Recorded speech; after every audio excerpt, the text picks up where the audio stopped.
Que a graça, a paz e a misericórdia de nosso Deus Todo-Poderoso e de seu Filho unigênito, nosso Senhor Jesus Cristo, sejam com todos vocês para mais um estudo da Palavra de Deus. O estudo de hoje é o tema de número 85, que tem como título Por que foi dada a lei no Sinai? Vamos entender a razão pela qual, após muitos anos, a lei ela foi dada somente naquela ocasião. E antes de nós começarmos a ver as 18 perguntas e respostas deste estudo, vamos elevar a Deus uma prece ajoelhados.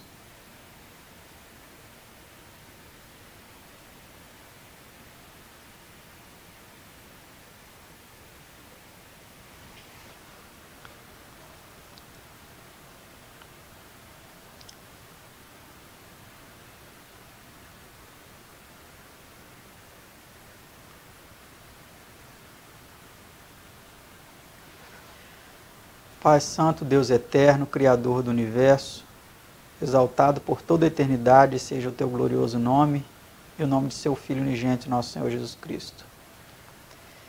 Te agradecemos por poder estudar a Tua Palavra mais uma vez. Temos estudado, Senhor, sobre a Tua lei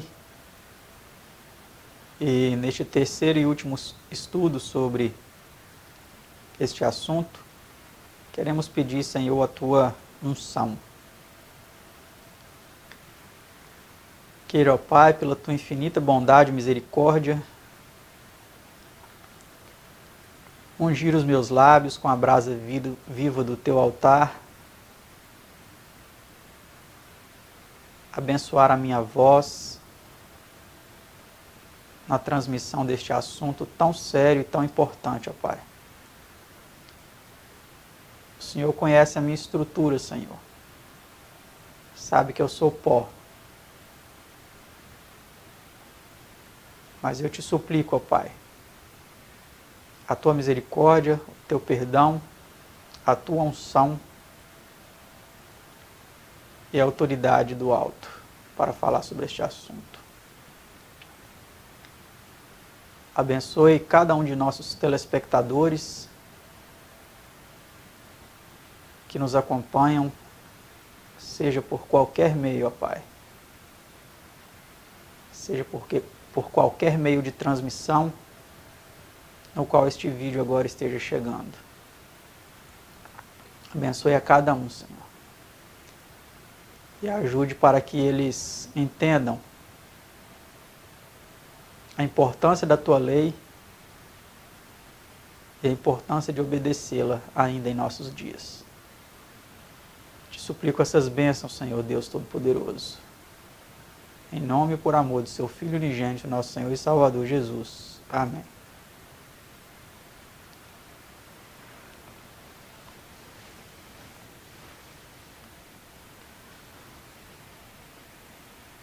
Muitas pessoas têm argumentado que a lei ela foi dada num contexto judaico, lá no Monte Sinai, para o povo de Israel. E nós vamos ver através deste estudo se realmente foi isso. Será que antes do Sinai já não podemos encontrar indícios de muitos preceitos da lei de Deus sendo observados, sendo seguidos? Vamos então analisar as 18 perguntas e respostas deste estudo tão importante da Palavra de Deus. A pergunta número 1 é essa que você já pode ver em sua tela. Como descreve Neemias a entrega da lei no Sinai? Vejamos o que ele disse. E sobre o monte Sinai desceste, aqui falando de Deus, né? E dos céus falaste com eles, e deste-lhes juízos retos e leis verdadeiras, estatutos e mandamentos bons.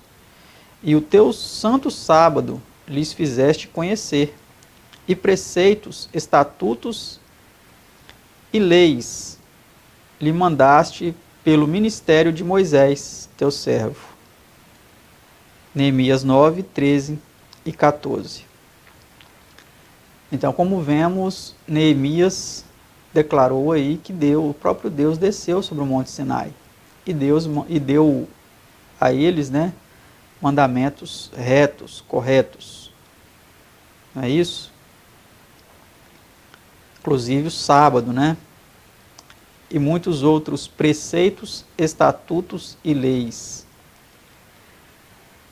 Vamos seguir adiante. Pergunta 2. Qual a vantagem principal atribuída aos judeus?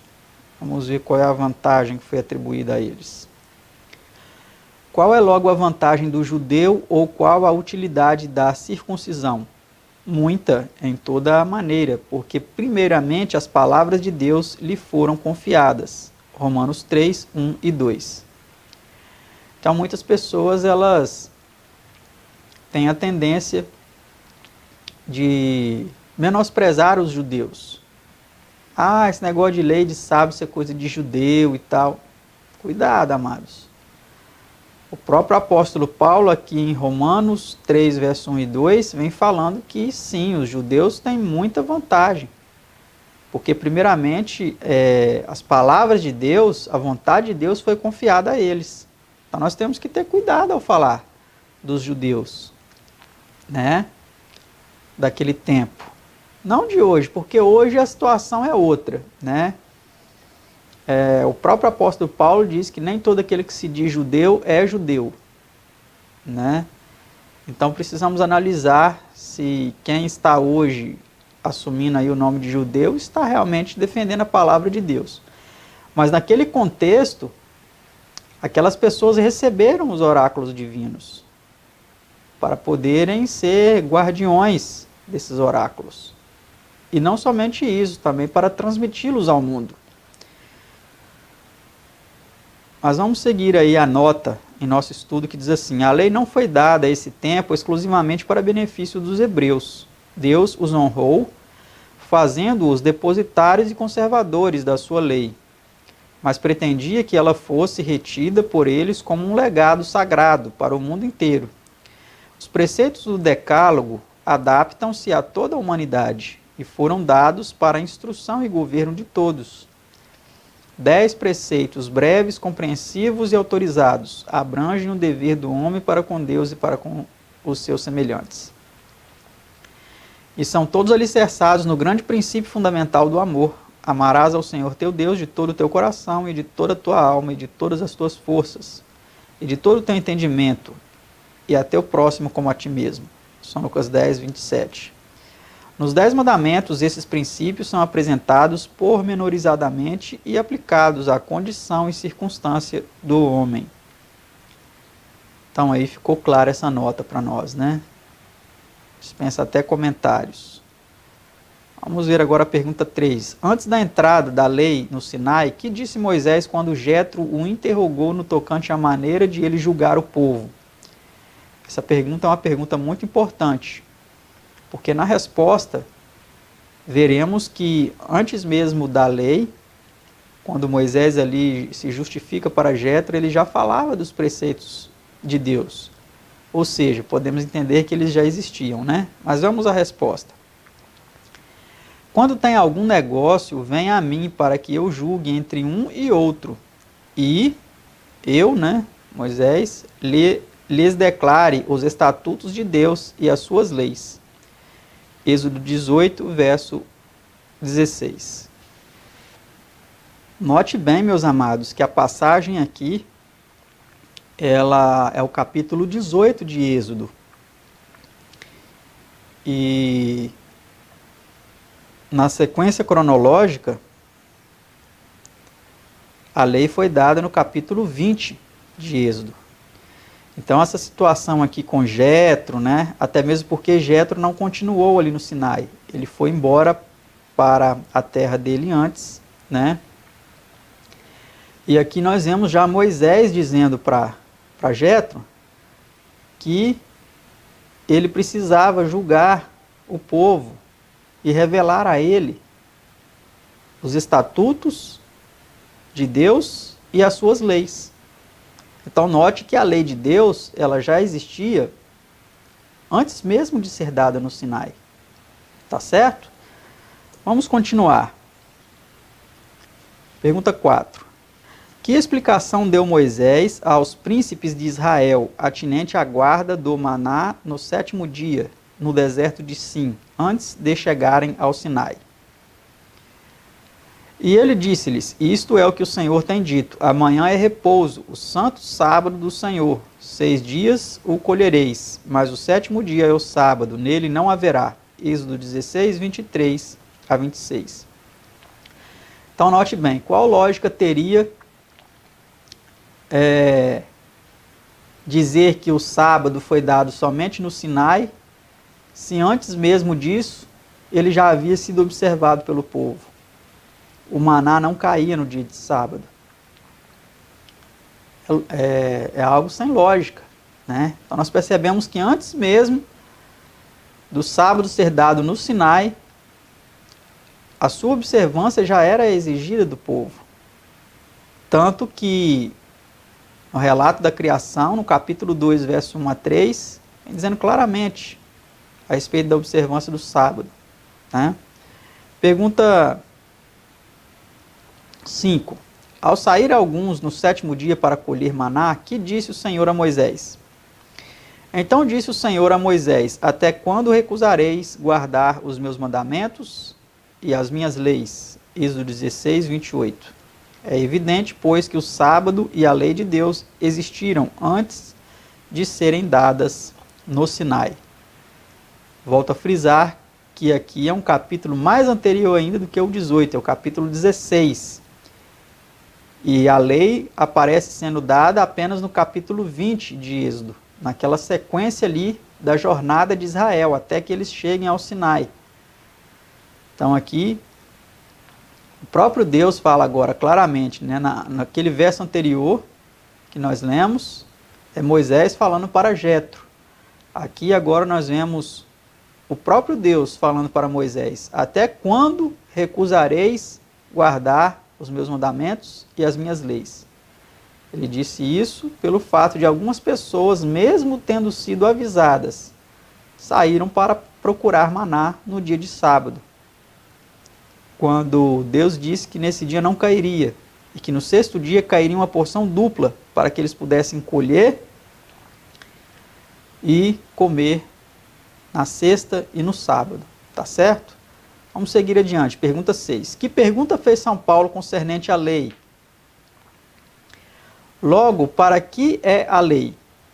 Gálatas 3, 19, primeira parte. Isto é, para que uso ou serventia era a lei anunciada no Sinai? Que propósito especial tivera Deus em vista ao dar-lhes a lei? Então aqui nós vemos uma pergunta e a resposta sendo outra pergunta. Mas agora vamos aqui para a pergunta 7. Que resposta é dada a esta pergunta? Vamos ver. A lei foi ordenada por causa das transgressões, até que viesse a posteridade, a quem a promessa tinha sido feita, e foi posta pelos anjos na mão de um medianeiro. Gálatas 3, verso 19. Vamos à nota. A palavra grega traduzida aqui por ordenada é a mesma que é traduzida por falar, em Hebreus 12, 19. A significação é que a lei foi dada para mostrar o que o pecado é. Não iria revelar o caminho da justificação, mas expor a verdadeira natureza do pecado, impedir os homens de cometê-lo, declarar suas penalidades, convencer os homens do pecado, e assim ser subordinada à obra da redenção, a ser efetuada pelo Redentor, e dela preparatória. Essa é a verdadeira atribuição da lei de Deus dada aos apóstatas, e esse uso da lei ainda vigora. Dr. Alberto Burns, em Gálatas 3,19. Então, meus amados, vejam que a lei, ela foi dada para mostrar para o povo, olha, isso que vocês estão fazendo, tudo isso, isso e isso, tudo isso é pecado, né? Mas não que o povo não soubesse disso antes. Com certeza, o povo já sabia, até nações pagãs. Por exemplo, quando Abraão foi para, se eu não me engano, a terra de Abimeleque, alguma coisa assim, e aquele homem lá viu a esposa dele, tomou a esposa dele, Deus mostrou para ele que não era certo ele fazer aquilo, porque aquela mulher era casada. E aquele rei pagão, ele disse, né? Como você fez uma coisa dessa comigo para que eu cometesse tamanho pecado?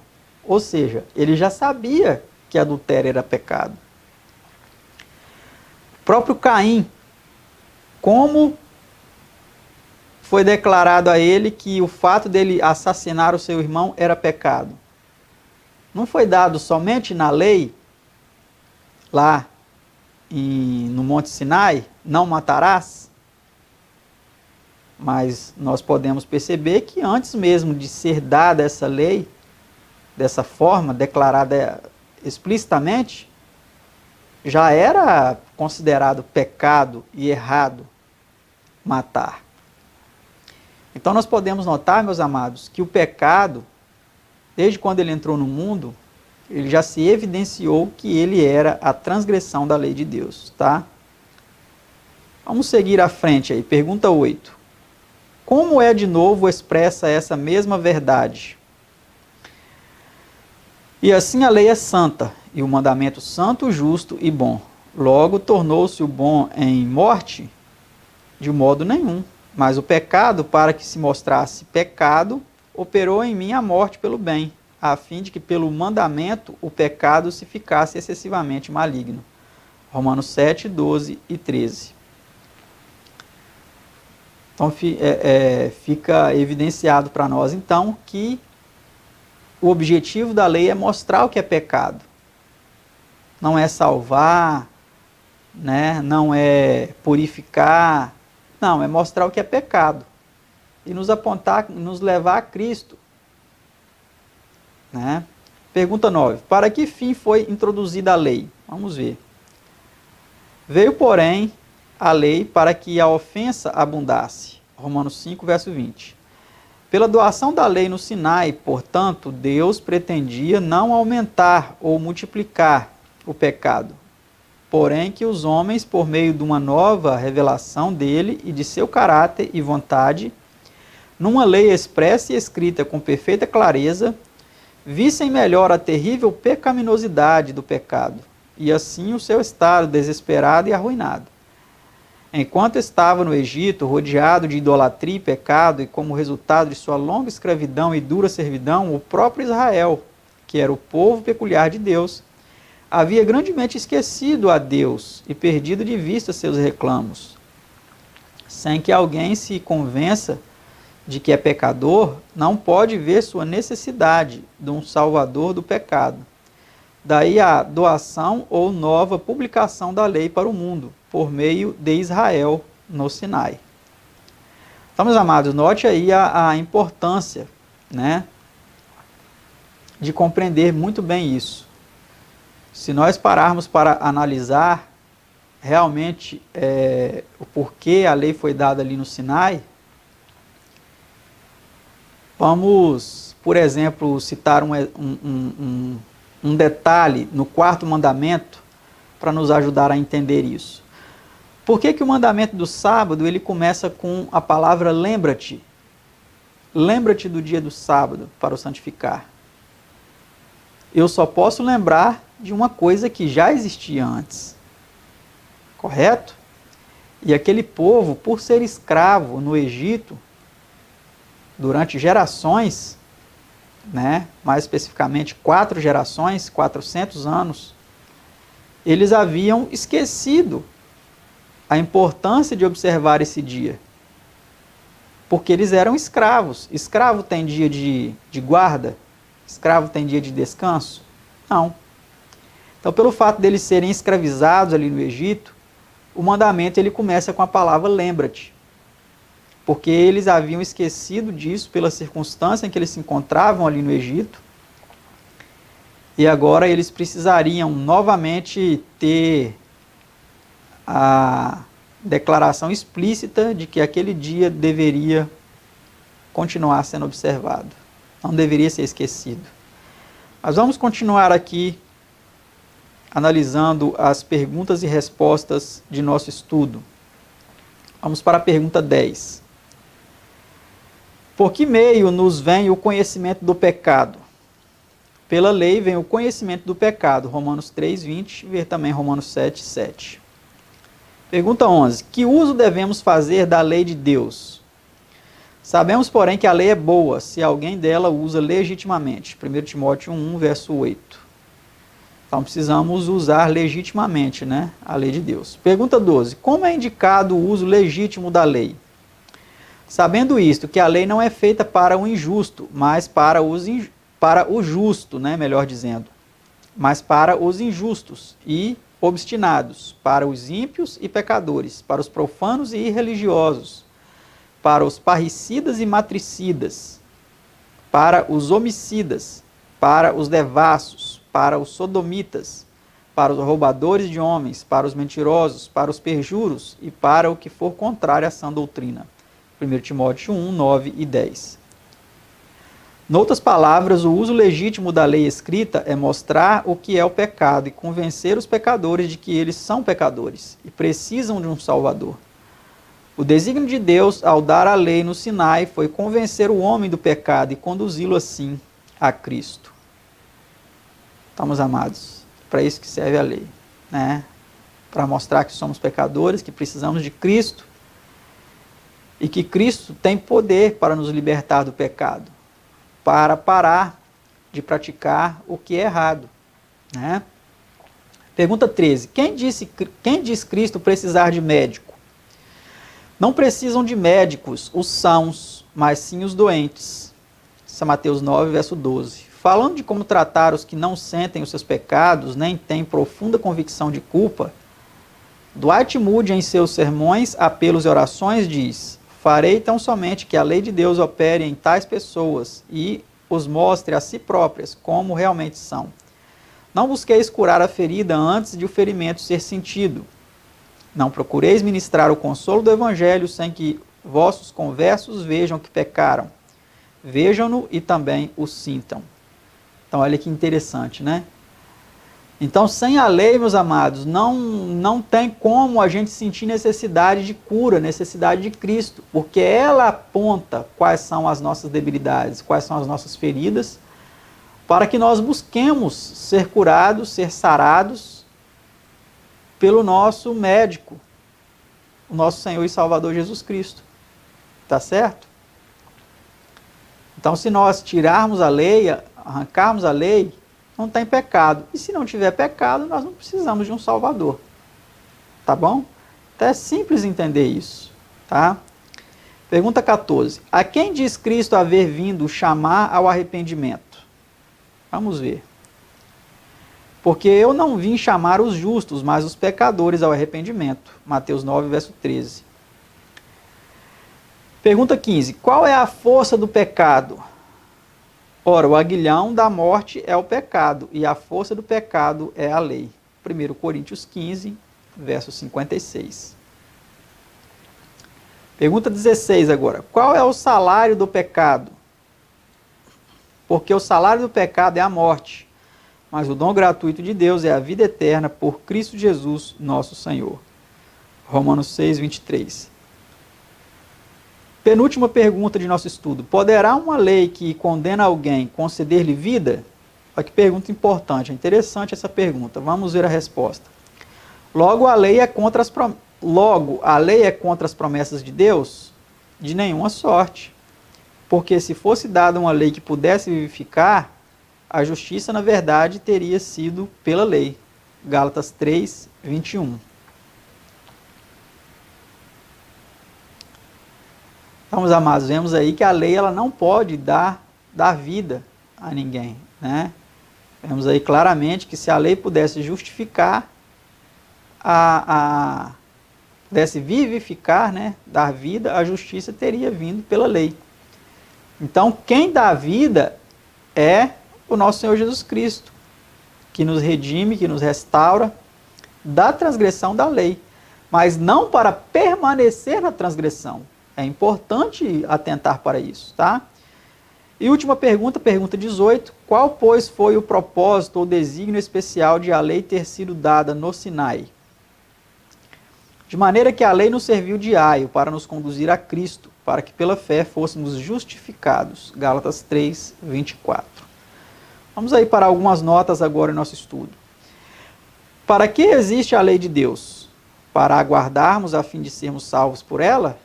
De maneira nenhuma. Foi-nos dada com o fim de mostrar-nos que não podemos ser salvos pelas obras e limitar-nos a ser salvos pela graça. Mas se presumis que a lei está alterada para que o homem a possa observar, deixai-lhes a sua velha esperança legal, e ele está certo de poder a ela apegar-se.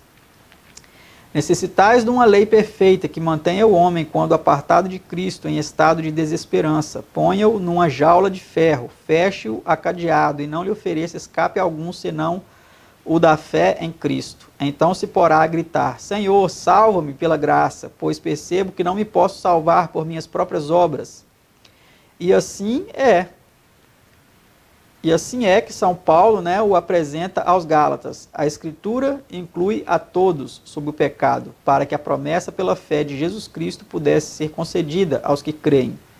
Mas antes de vir a fé, éramos mantidos sob a lei, detidos dentro da fé que depois se revelaria. Por essa causa, a lei era nosso aio, para conduzir-nos a Cristo, a fim de sermos justificados pela fé. Digo-vos que, pondo de parte a lei, despojastes o evangelho de seu auxiliar mais competente. Olha que importante essa frase, né? Tirastes dela o aio que leva os homens a Cristo. Eles nunca aceitarão a graça, sem que tremos perante uma lei justa e santa. Olha que importante. Por conseguinte, a lei serve ao mais necessário e bendito propósito, e não deve ser removida do lugar que ocupa. A perpetuidade da lei de Deus, de Spurgeon, páginas 10 e 11. Vamos para mais uma nota aí. A penúltima. E absolve-se que a lei não atingiu esse fim meramente entre os judeus nos dias dos apóstolos. Ela é igualmente necessária para os gentios, até a hora presente. Nem verificamos que o verdadeiro arrependimento ocorre onde a lei moral não é pregada, nem apresentada com insistência. Os que só pregam o evangelho aos pecadores, na melhor das hipóteses, só curam superficialmente a ferida da filha do meu povo. Dr. Adão Clarke, em Romanos 7, 13, edição de 1860. E, última nota, comentando Gálatas 3, 23 em seu livro Sermon Notes, Spurgeon diz: aí temos uma história resumida do mundo antes de o evangelho ser amplamente revelado pela vinda de nosso Senhor Jesus. A história de cada alma salva é miniatura da história de todos os tempos. Isto é, em sua experiência, cada indivíduo salvo está primeiramente em trevas. Vai então ao Sinai e aprende que é pecador. Isso o leva ao Calvário, para obter o perdão de seus pecados e alcançar assim ampla e final salvação. Ele faz aí até uma comparação, uma ligação entre o Monte Sinai e o Monte Calvário. No Monte Sinai, acontece ali a manifestação divina, pessoa do próprio Deus e também de Cristo, a entrega da lei. E ali no Monte Calvário, Cristo nos salva, da transgressão da lei. Ele não morreu para cravar a lei na cruz. Ela continua em vigor. Espero que você tenha entendido isso. Que Deus os abençoe. E até o nosso próximo estudo, se Deus quiser. Tchau.